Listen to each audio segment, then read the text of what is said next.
ಸುಮಾರು 1 ಗಂಟೆ 56 ನಿಮಿಷ 1:56 AM ನಮ್ಮ ಡಿಸ್ಟ್ರಿಕ್ಟ್ ಕೋರ್ಟ್ ಇಮೇಲ್ ಐಡಿಗೆ ಒಬ್ಬ ಮೊಹಮ್ಮದ್ ವಿಕ್ರಮ್ ರಾಜ್ಗುರು ಅಂತ ಹೆಸರು ಮೇಲೆ ಇಮೇಲ್ ಐಡಿಯಿಂದ ಒಂದು ಬಾಂಬ್ ಥ್ರೆಟ್ ಇಮೇಲ್ ಬಂದಿದೆ.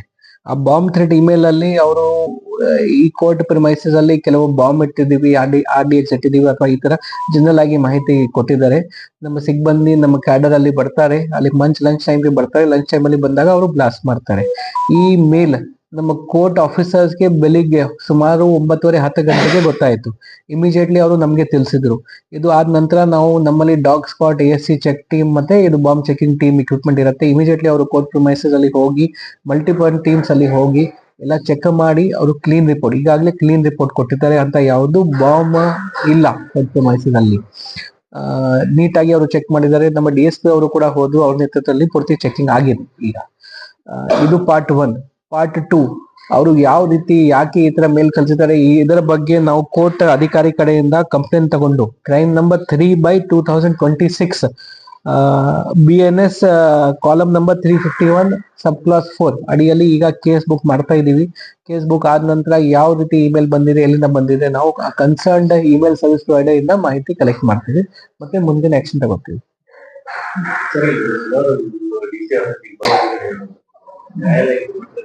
ಭದ್ರತೆ ಅಂದ್ರೆ ಯಾರು ಬಂದು ಎಂಟರ್ ಆಗಿದ್ದಾರೆ ಅದರಲ್ಲಿ ಪ್ರಶ್ನೆ ಬರುತ್ತೆ. ಇದು ಫಿಸಿಕಲ್ ಭದ್ರತೆದು ಪ್ರಶ್ನೆ ಇಲ್ಲ.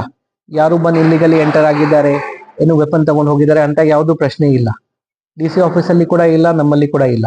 ಆನ್ಲೈನ್ ಮುಖಾಂತರ ಒಂದು ಇಮೇಲ್ ಬಂದಿದೆ, ಅದನ್ನು ಕೂಡ ಆನ್ಲೈನ್ ಮುಖಾಂತರ ಒಂದು ಇಮೇಲ್ ಬಂದಿದೆ. ಇಮೇಲ್ ಬಗ್ಗೆ ನಮ್ಗೆ ಚೆಕ್ ಮಾಡಕ್ಕೆ ಆಗಲ್ಲ, ಯಾಕೆ ಇಮೇಲ್ ಪ್ರೊವೈಡ್ ಮಾಡಕ್ಕೆ ಕೂಡ ಆಗಲ್ಲ. ಕೆಲವು ಸರಿ ಇಮೇಲ್ ಸ್ಪ್ಯಾಮ್ ಅಲ್ಲಿ ಇರುತ್ತೆ, ಕೆಲವು ಸರಿ ಅವರು ಕರೆಕ್ಟ್ ಆಗಿ ನೋಡಲ್ಲ. ಸೊ ಇಮೇಲ್ ಬರಬೇಕು ಅಂತ ಕಂಟ್ರೋಲ್ ಮಾಡಕ್ಕೆ ಆಗಲ್ಲ. ಬಟ್ ದಯವಿಟ್ಟು ನನ್ನ ರಿಕ್ವೆಸ್ಟ್ ಇದಕ್ಕೆ ಭದ್ರತೆಯಿಂದ ಲಿಂಕ್ ಮಾಡಬೇಡಿ. ಇಂಥ ಇಮೇಲ್ ಬೇರೆ ಡಿಸ್ಟ್ರಿಕ್ಟ್ ಅಲ್ಲಿ ಕೆಲವು ಸರಿ ಅವರು ಕಾಮನ್ ಆಗಿ ಹಾಕ್ಬಿಡ್ತಾರೆ, ಮತ್ತೆ ಸ್ಪೆಸಿಫಿಕ್ ಆಗಿ ನಮ್ಮ ಕೋರ್ಟ್ ಬಗ್ಗೆ ಏನು ಮೆನ್ಷನ್ ಇಲ್ಲ. ಜನರಲಿ ಈ ಕೋರ್ಟ್ ಅಲ್ಲಿ ನಾವು ಇಷ್ಟು ಇಟ್ಟಿದೀವಿ ಅಂತ ಹೇಳ್ತಾ ಇದ್ದಾರೆ. 2 ಕೇಸ್ ಬಗ್ಗೆ ಹೇಳಿದಿರಾ, ಕೋರ್ಟ್ ಕೇಸ್ ಬಗ್ಗೆ ಪ್ಲಸ್ DC ಆಫೀಸ್ ಕೇಸ್ ಅಲ್ಲಿ 2 ಅಲ್ಲಿ ನಾವು ಇಮಿಡಿಯೇಟ್ಲಿ ಇದು ASC ಚೆಕ್ ಮಾಡುವಾಗ ನಮ್ಗೆ ಯಾವುದು ಈ ತರ ಬಾಂಬ್ ಇರಲಿಲ್ಲ. ಸೊ ಇದು ಫಿಸಿಕಲ್ ಭದ್ರತೆ ಬಗ್ಗೆ ಇದು ಪ್ರಶ್ನೆ ಇಲ್ಲ. ನಾವು ರೆಗ್ಯುಲರ್ ಆಗಿ ASC ಚೆಕ್ ಮಾಡ್ತಾ ಇರ್ತೀವಿ. ನಮ್ಮಲ್ಲಿ ಎಲ್ಲಿ ಟೂರಿಸ್ಟ್ ಪ್ಲೇಸಸ್ ಇದೆ, ಬಸ್ ಸ್ಟ್ಯಾಂಡ್ ಇದೆ, ಕಾಂಪ್ಲೆಕ್ಸಸ್ ಇದೆ, ಕೋರ್ಟ್ ಪ್ರೊಮೈಸಸ್ ಇದೆ, ಗವರ್ಮೆಂಟ್ ಬಿಲ್ಡಿಂಗ್ ಇದೆ. ರೆಗ್ಯುಲರ್ ಆಗಿ ನಾವು ASC ಚೆಕ್ ಮಾಡ್ತಾ ಇದೀವಿ. ದಿನಕ್ಕೆ 2 ಸರಿ ಮಾಡ್ತೀವಿ. ನಮ್ದು ಸಿಸ್ಟಮ್ ಸೆಟಪ್ ಆಗಿದೆ, ಆ ಸೈಕಲ್ ಪ್ರಕಾರ ಮಾಡ್ತಾ ಇದೀವಿ. ಇದರಲ್ಲಿ ಇಂಪಾರ್ಟೆಂಟ್ ಏನಿದೆ, ಯಾವ ಈ ತರ ಫೇಕ್ ಮೇಲ್ ಅಂದ್ರೆ ಪ್ರ್ಯಾಂಕ್ ಮೇಲ್ ಹೇಳ್ತೀವಿ ನಾವು, ಪ್ರ್ಯಾಂಕ್ಗೋಸ್ಕರ ಇರ್ಲಿ ಅಥವಾ ಬೇರೆ ಏನೋ ಉದ್ದೇಶಕ್ಕೋಸ್ಕರ ಇಲ್ಲಿ ಅವರು ಏನ್ ಮೇಲ್ ಕೊಟ್ಟಿದ್ದಾರೆ, ಯಾಕೆ ಕೊಟ್ಟಿದ್ದಾರೆ ಅವ್ರದ್ದು ಪತ್ತೆ ಹಚ್ಚಬೇಕು. ಅದು ಇಂಪಾರ್ಟೆಂಟ್ ಕೆಲಸ ಇರ್ತಾರೆ.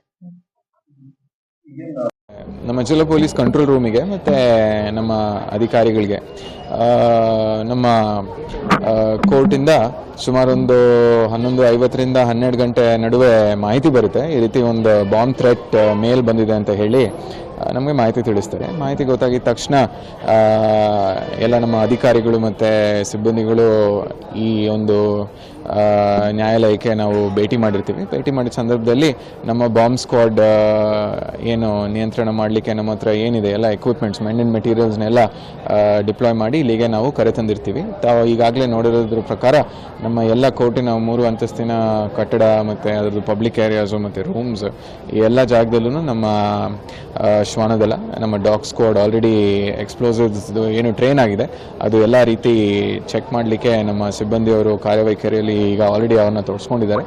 ಅದ್ರ ಜೊತೆಯಾಗಿ ನಮ್ಮ ಹ್ಯಾಂಡ್ ಆ್ಯಂಡ್ ಮೆಟಲ್ ಡಿಟೆಕ್ಟರ್ಸಿಂದ ಕೂಡ ನಾವು ಎಲ್ಲ ಕಡೆ ಚೆಕ್ ಮಾಡ್ತಿದ್ದೀವಿ. ಅದ್ರ ಜೊತೆಗೆ ನಮ್ಮ ಅಂಡರ್ ಪ್ಲೇಸ್ ಮಿರರ್ ಎಕ್ವಿಪ್ಮೆಂಟ್ ಆಗಿರಲಿ ಮತ್ತು ಅದ್ರ ಜೊತೆಗೆ ಏನಿದೆ ಡೀಪ್ ಸರ್ಚ್ ಮೆಟಲ್ ಡಿಟೆಕ್ಟರ್ಸ್ ಎಲ್ಲದರಲ್ಲೂ ನಾವು ಚೆಕ್ ಮಾಡಿ ನಾವು ಎಲ್ಲ ರೀತಿ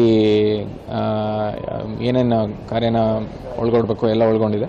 ಇದ್ರ ಬೇಸಿಸ್ ಮೇಲೆ ಈಗಾಗಲೇ ನಾನು ಮಾನ್ಯ PDG ಮೇಡಮ್ ಅವ್ರಿಗೆ ಭೇಟಿ ಮಾಡಿದ್ದೀನಿ. ಭೇಟಿ ಮಾಡಿ ಎಲ್ಲ ರೀತಿ ಪರಿಶೀಲನೆ ಮಾಡಬೇಕು ಅಂತ ಕೂಡ ನಾವು ಇವತ್ತು ನಮಗೆ ಮೇಲ್ನೋಟಿಗೆ ಬಂದರೆ ಮಾಹಿತಿ ಪ್ರಕಾರ ಭಾಳಷ್ಟು ಕೋರ್ಟಿಗೆ ಮೇಲ್ಸ್ ಬಂದಿದೆ ಅಂತ ಹೇಳ್ತಾರೆ. ಅದರಲ್ಲಿ ಇಲ್ಲೂ ಒಂದು ಬಂದಿದೆ ಅಂತ ಹೇಳಿ ನನಗೆ ಈ ಸಮಯಕ್ಕೆ ಮೇಲ್ನೋಟಕ್ಕೆ ಮಾಹಿತಿ ಇದೆ.